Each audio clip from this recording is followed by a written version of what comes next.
So Trisha, what question? Oh, sorry. Let me repeat. It's What Trisha. purpose? Trisha. I can call it Trisha. Trisha, anyway. So Trish, tell me, what purpose you believe that religion serves society? It can provide, ethical. Wow.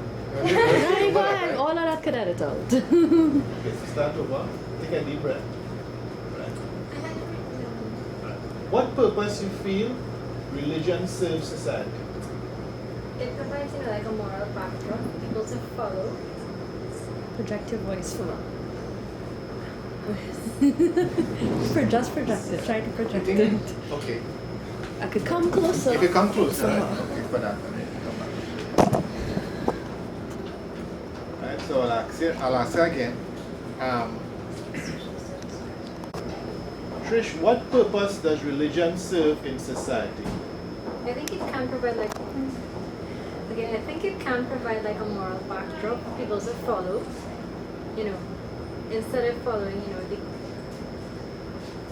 consumerism, capitalism, and all the politics, religion can provide, ethics for us to follow. What about you? I think it offers hope when all else fails. Wait just now. Louise, what is your feeling about religion's purpose in society? I believe it provides that comfort, hope. When all else fails and you don't know where to turn to, the one person that you could turn to is that one supreme, something supernatural or to will that science cannot argue, miracles, nothing like that. That can be explained by science. My take on it was that it does provide like a moral impetus, some ethics, and I agree with what she says about it being for hope. I think it offers a faith-based structure. It gives people structure. And just with the Pope being elected yesterday, you can see that how everyone's eyes will focus on that, even if you're a Hindu, Catholic, anything like that. But I also believe religion. I respect religion, of course, right? I also, because I did history, I just see that it's man-made, and they say it's the opium of the masses. So I believe in religion, but at the same time, I don't take everything that religion says, as for granted. Just I have to consider it, in contemporary society before I, follow it blindly, basically. Do you believe in God, and what influence you believe?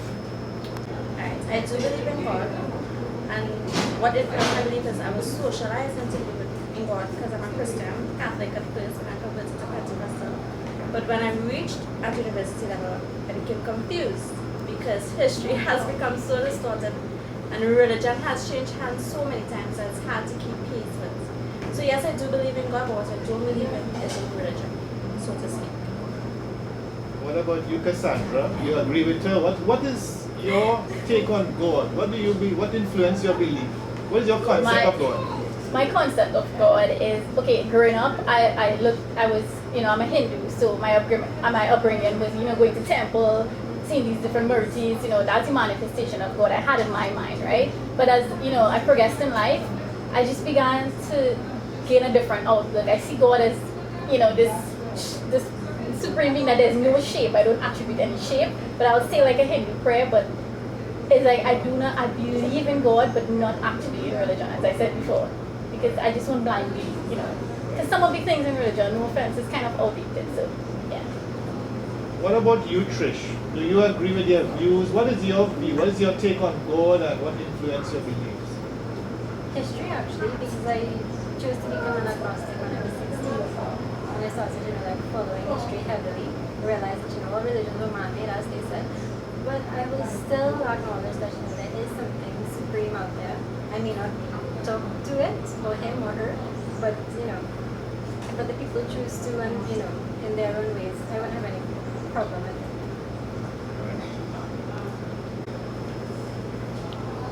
So, Cassandra, tell me what you believe in somebody's soul. What you believe is a human soul, and what you feel will happen to someone's soul after they die.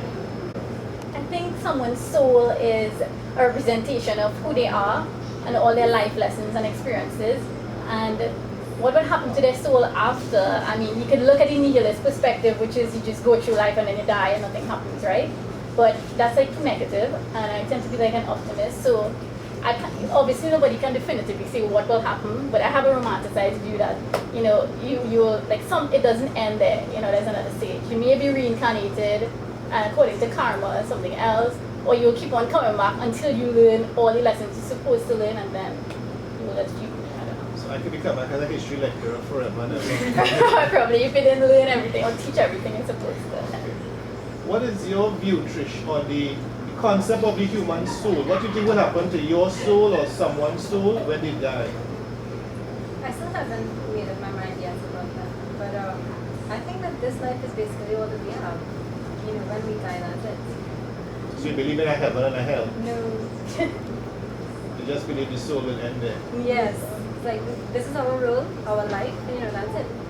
Others have their chances after. Louise, what is somebody's soul? I believe it's based on how you live your life. I believe that there is. And based on how you live your life, you will either go to either one. But I do believe in a judgment day, so I don't think that you're going to actually be going straight to heaven or immediately to hell. You have to wait until the judgment day comes, so you see until then. So basically my belief is based on what I've been taught in the Bible, so to speak. Now then, camera. Louise, tell me what you understand by good and evil. What for your view is good? And what you feel causes someone to be evil? Well, my concept of good and evil is guided by the Ten Commandments in the Bible. And what makes someone evil, most people would say possessed. I would say yes to an extent, because like some people say you get possessed by a spirit and stuff, but then I think it's based on you yourself, your morals and values. Because evil could be somebody killing somebody, and then evil could be you just having an affair with a married man having an affair. So that is evil as well, but you're not possessed. That's based on you and your vice and stuff. So it varies. There are different levels of evil. Yeah, so to speak. Okay. If I fail somebody in an exam, that's not evil. That's pure evil. One second. Trish, what you feel is the cause for all this evil in this world, and what you believe is good and evil. We tend to see good and evil through the media, good characters, bad superheroes. What you feel is the cause for this evil in this world? Apathy and self-centeredness.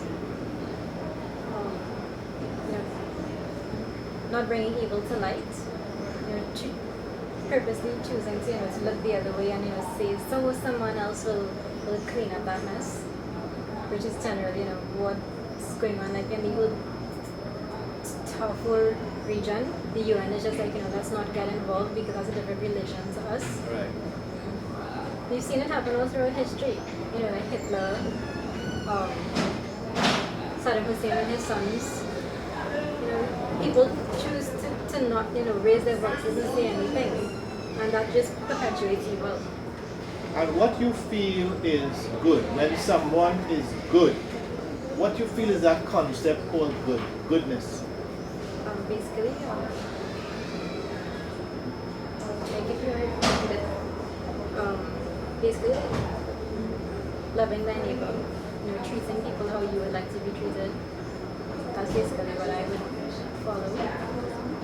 Because religions have different perspectives, but I think at the end of the day, it generally boils down to love thy neighbor as thyself. Good, right, thanks. What you see as the cause for the evil in this world, and what you feel is a definition of good.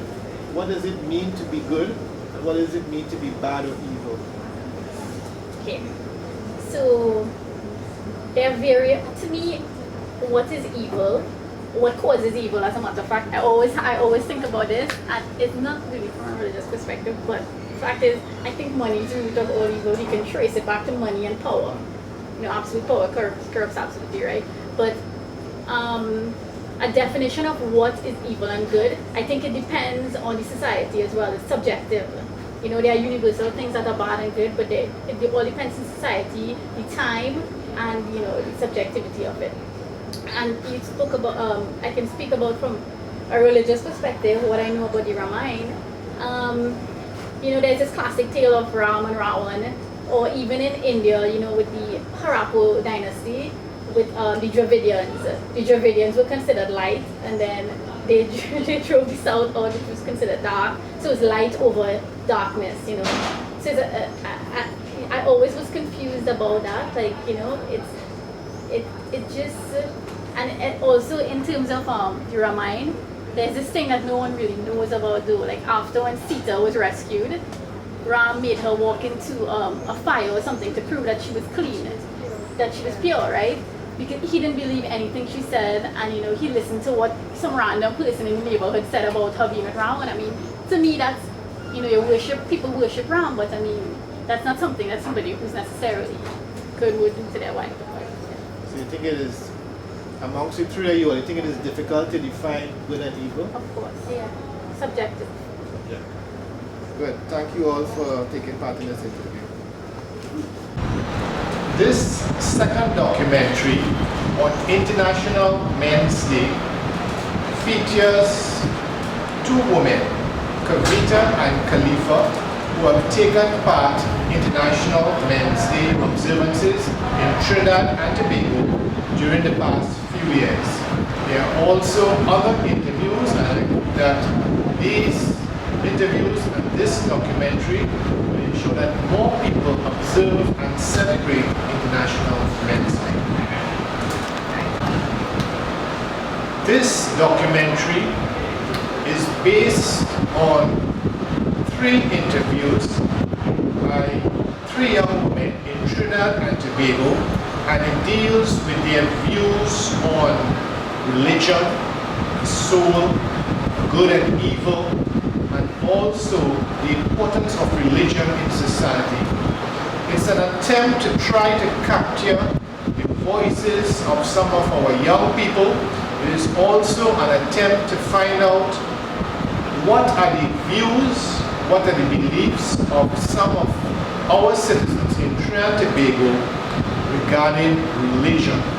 I hope that this feature will be able to encourage more people to give their views, and also it will encourage more dialogue regarding the role of religion in society, and also the importance of religious views in creating a better society and helping create more dialogue among citizens throughout the world. Thank you.